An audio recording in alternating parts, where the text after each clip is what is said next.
Good evening everyone. আমি এখন আছি মিরসরাইয়ের একটা ট্রেইলে। চিটাগাংয়ের ফেনীর পরে মিরসরাইয়ের শুরু থেকে চিটাগাং যাওয়ার আগ পর্যন্ত হাতের ডান সাইডে হচ্ছে বিচ আর বাম সাইডে এরকম অনেক ছোট ছোট ট্রেইল।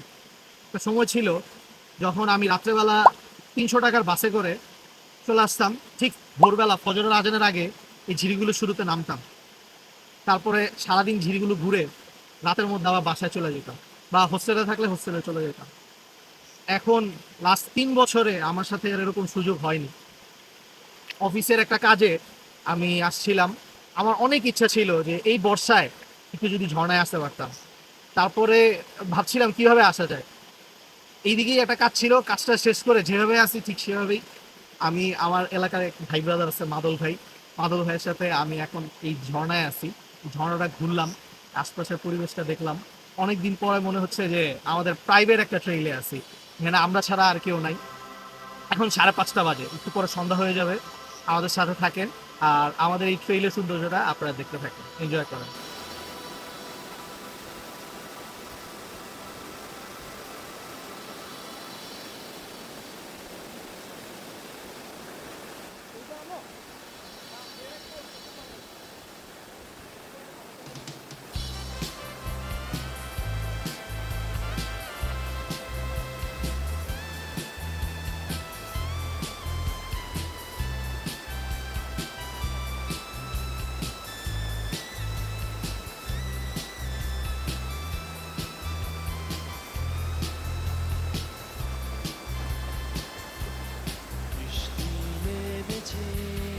অনেক দিন পর ঝর্ণায় ঝাঁপ দেওয়ার সাথে সাথে আমার যে অনুভূতিটা হলো সেটা আমি বোঝাতে পারবো না।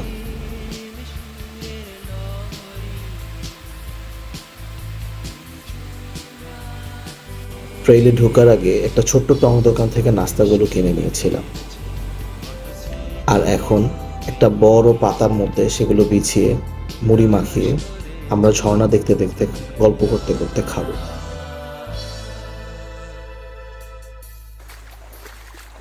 কথাগুলো একটু নাটকীয় লাগলেও কিছুক্ষণের জন্য আমার ভিতরটা একটু অন্যরকম ভালো লাগা কাজ করছিল।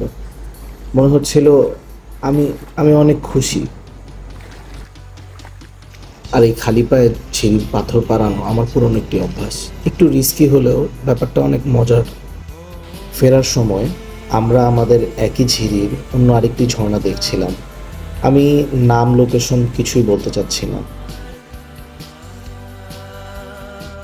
মাদুল ভাইকে অনেক ধন্যবাদ আমাকে এই জুতাগুলো দেওয়ার জন্য, না হলে হয়তো এই ঝিরিতে পুরোটা পথ আসা যেত না। আমরা ঝর্ণার সামনে বসে বসে ভাবছিলাম 500 বছর আগে এই ঝর্ণাগুলো কেমন ছিল। আবার ভাবছিলাম আমরা যখন থাকবো না 100 বছর পর এই জায়গাগুলো কেমন থাকবে। এগুলো ভাবতে ভাবতেই আমরা আমাদের দিনটি এখানে শেষ করলাম। আমাদের আশপাশের পরিবেশ এতটাই পরিষ্কার এবং স্বচ্ছ ছিল যে প্রজাপতি আমাদের সাথে সাথে ঘুরে বেড়াচ্ছিল।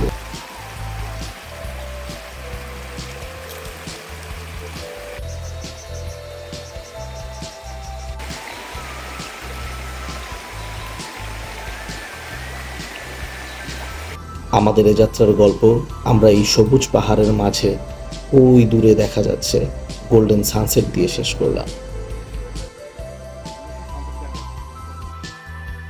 অনেক দিন পর এত অল্প সময় হাইকিং করায় আমার পা অনেক ব্যথা করছিল,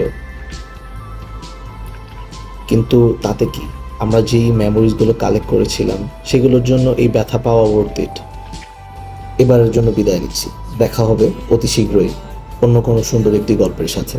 ভালো থাকবেন, শুভ সন্ধ্যা।